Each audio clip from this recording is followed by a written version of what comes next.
Hey guys, MTG Noob here.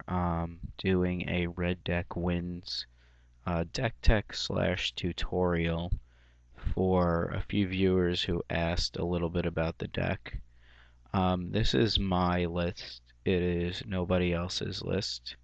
I did take some list from Star City Games over the past month and kind of combined a few things. So since this is more like a tutorial, I'm just going to explain how Red Deck Wins plays out, so to speak. Okay, so your job as a red player or red mage is to take your opponent from 20 life all the way down to 0. And the way you do this is by playing cheap, efficient creatures and eventually dealing the last few points of damage with what we call burn or cheap spells that do direct damage. Okay, so in this tutorial, I'm basically just going to tell you how red decks in general play out. So you have in this list 23 lands. It's usually a little bit more than average in a aggressive deck of this kind. The reason for that is that this list is playing some heavier drops, like 4 drops, like Hero of Oxid Ridge and Koth of the Hammer. So you don't want to get stuck on lands. And for another card, which is actually a land, 2 copies of Kessig Wolfrun, which takes your little guys and pumps up their power and gives them trample. Okay, you're also running 4 rootbound crags, mostly to power up your Kessig Wolfrun, which is the card I just showed you, and for the flashback on your ancient grudge, which destroys artifacts. So game 1 is basically going to play out with you keeping a hand that usually has around 2 lands, some early aggressive creatures, and maybe some burn or a Shrine of Burning Rage. Okay. In this list, for my early aggressive creatures, I have 4 stromkirk noble, 2 grim lavamancer, 4 goblin fireslinger. These are pretty self-explanatory, but in case you don't know, this guy grows and gets past humans. They can't block him, so he's a pretty good aggressive guy. He gets bigger as the time goes on, every time you attack and hit an opponent with him. Grim Lavamancer takes 2 cards from your graveyard, exiles them, and shoots either a creature for 2 points of damage or a player for 2 points of damage. So he's kind of like a late game threat or, a way to remove creatures. Goblin Fireslinger is mainly in the deck because of his tap ability to deal 1 damage to a player, which actually turns on the Bloodlust or Bloodthirst ability on your stormblood berserker. Okay, speaking of more creatures, we are playing 4 stormblood berserker, which grow to 3/3 once you deal an opponent damage on that turn, and 1 torch fiend. This isn't really too common at the moment. I think it might get a little bit popular, but the reason I have this is a main deck answer to cards like Sword of War and Peace, which give their creatures protection from red and gains them a bunch of life. And to deal with opponents, Shrine of Burning Rage, Birthing Pod, Ratchet Bomb, if there's a main deck bat or skull or anything like that. It's more of a surprise guy, and some people play a main deck Ancient Grudge, but I don't really like that because this has power, so it could actually attack and then eventually blow things up, or you could play it out of nowhere and sacrifice it to kill something that's giving you trouble. Okay, continuing with our creatures, we have Chandra's Phoenix, which is a recurable creature, which means it could come back from the graveyard if you deal your opponent damage with an instant or sorcery spell. It also flies and has haste, which is very vital to a deck that is very aggressive. Our last of our creatures, 2 Hero of Oxid Ridge, which has haste as well, and it pumps up your creatures with a +1/+0 bonus to their attack. But what's mainly important with this is it shuts off smaller creatures with 1 power or less from blocking, which is really important in this metagame.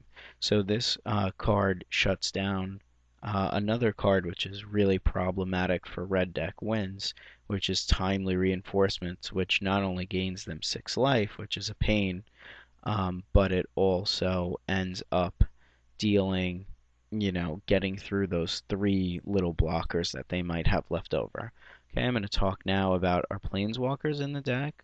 We have 4 koths, 2 in the main deck, 2 in the sideboard. This is a really good card against control because, as you notice, if you get it to 5, you get an emblem and all of your mountains become 1 tap for 1 damage, which is virtually impossible to beat. I mean, there are times when, you know, it happens where you can't beat that, but a lot of times, if you get Koth's ultimate, you usually are going to win that game. Okay, now I have a decent burn package. Um, I have the stock 3 galvanic blast, which deals 2 damage. If you ever get metalcraft, it'll deal 4 damage. The odds of you getting metalcraft are very, very small in this deck. You basically need to have 3 shrines out, which is not really great, or it could be absolutely amazing. Speaking of shrine, we have 4 of these. This card basically, if you land it on turn 2 against a control deck, especially blue-black control, and they don't have a mana leak, you're basically going to win that game.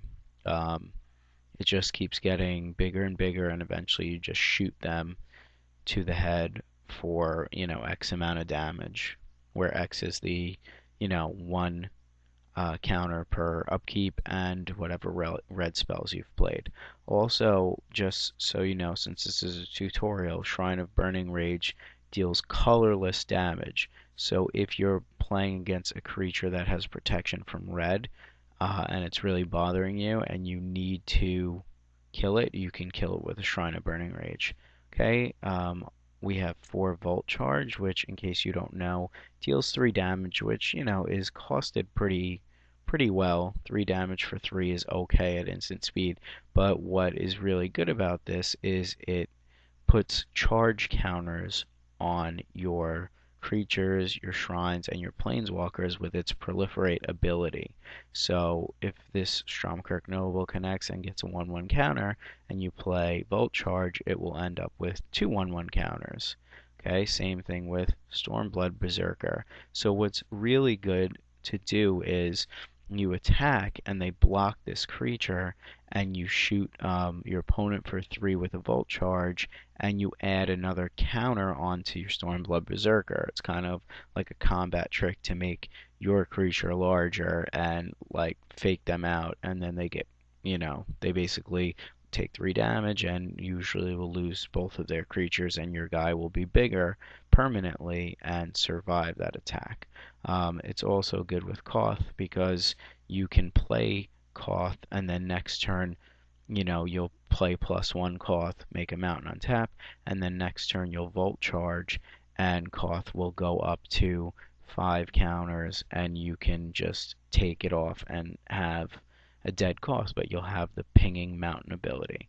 Okay, and the last burn spell I have in my deck, which I feel is really good at the moment, is 3 copies of Red Sun Zenith. Red Sun Zenith is a sorcery, so it's really kind of slow, but it does take out creatures that give you problems. For example, it takes out a grave crawler. It might also take out a messenger. These are zombies cards I'm talking about. It can take out opposing chandras phoenixes. And it really gets rid of creatures that have undying, like Stranglerootgeist and things like that. Okay, so that's our main deck. Some cards that I've left out that you might want to consider in the main deck are Goblin Sharpshooter. Excuse me, Goblin. It's not Sharpshooter. Spike Shot Elder. Excuse me. So Spike Shot Elder with it, which is a one um, toughness, one power creature that shoots for 2 red and 1. It's a good guy. I can see you playing it over fireslinger if that's your style. Some burn spells that I left out that are really good at the moment are Arc Trail, which I have in the sideboard because I don't really like them in the main deck, and Incinerate and Brimstone Volley. So Arc Trail is this card, and it deals 2 damage to target creature or player and 1 damage to another target creature or player. With this card, you cannot deal 3 damage to one source, but you can shoot something and shoot a player or shoot 2 creatures. Incinerate deals 3 damage for 2 mana. I don't have any in the deck at the moment, so I'm not going to show them to you.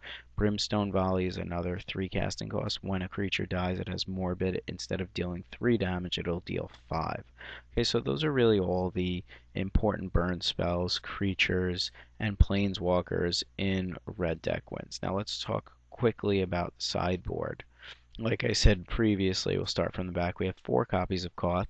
These would come in against control decks because it's really hard for them, if this resolves, to play around this. Okay, we have 4 traitrous bloods, which come in usually against the primeval titan or other titan decks, because you are trying to get them low enough where you play traitorous blood on their big creature and attack with it. It has trample, and you win the game usually when you play this card against those type of decks. So we're packing 4. 4 might be a bit much, but we really wanted to shore up that matchup. Okay, another card we're playing 4 of is Ancient Grudge, which really in our deck gives us 9 artifact destruction spells when you consider its flashback, as long as you have the rootbound crag in play. This is really good, like I said, against Sword of War and Peace, Batter Skull, Ratchet Bomb, Birthing Pod, Opposing Shrines, and a whole slew of other artifacts. Then we have 3 Arc Trails, which come in against the smaller toughness creature decks, anything with Delver, so you can really kind of take out 2 creatures for the price of 1 card. It is a sorcery, so make sure you don't cast it on their turn or try.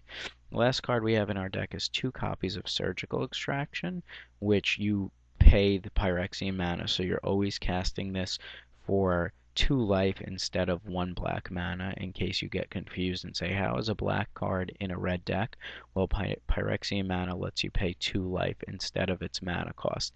This card is good against zombie decks, anything with recursion, like the current Frights deck, or I like to call it Reanimator deck, which, basically casts a bunch of cards that put creatures in the graveyard, then plays Unburial Rites and brings back usually a big creature like an Elish Norn or a Wormcoil and things like that. Oh, another thing, this is really good against Wormcoil, especially with the flashback.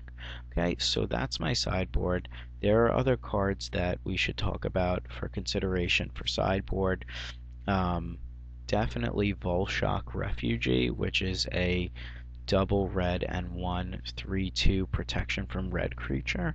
Currently, we don't really have any outs to that outside of Shrine of Burning Rage, so our deck is not really made to beat red deck wins in the mirror. So if you feel like you would be playing a lot against red deck wins, you might want to put those in your sideboard. The card's called Volshock Refugee. Another card that is really good in the sideboard is Dismember. Dismember brings you, costs you 4 life, but it allows you to kill creatures with 5 toughness or less. Okay, and that's a good card, especially against Hero of Bladehold, which is the white hero. Another good card is Ratchet Bomb, which takes out tokens. It's an artifact that costs 2 mana and allows you to destroy tokens or equipment or planeswalkers or whatever, but you have to be careful you don't have permanents, things in play that share the converted mana cost with whatever you're trying to blow up with your ratchet bomb. A last card that I'd like to mention is Slag Storm or Whip Flare. Those are really good, but in this style deck, you really don't want to play them too often because if you have a lot of creatures out, then you're really not helping yourself. Okay, I don't really want to go too much more in depth. Hopefully this tutorial has been very helpful to the people who are just starting out with the deck. The good thing about red deck wins on Magic the Gathering Online or Moto is that it is a cheap deck that's pretty straightforward to play. The bad thing about it is a lot of people are prepared for it, especially with main deck cards, because red deck wins, or mono red as other people call it, can basically win, really consistently and really fast. And if people are not prepared for it, they'll just straight up lose. Whereas if they are prepared for it, it's actually very hard for you to win. So if they have the right cards, then you lose. If they're not prepared, then you're most likely going to win. I would not keep any hands that do not have any creatures. They tend not to get there, meaning you tend not to win with those hands. It has to be, if it's all mana or all burn spells, it's a little bit tricky.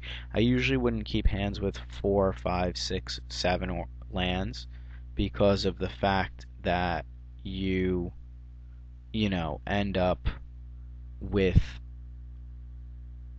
a mana flood on your hands. But that's just basically some tips about Magic. Okay, so thanks for watching. Hopefully this tutorial / deck tech was helpful. Make sure you subscribe and let me know if there's anything else you feel you need explaining with. Okay, thanks for watching. MTG Noob out.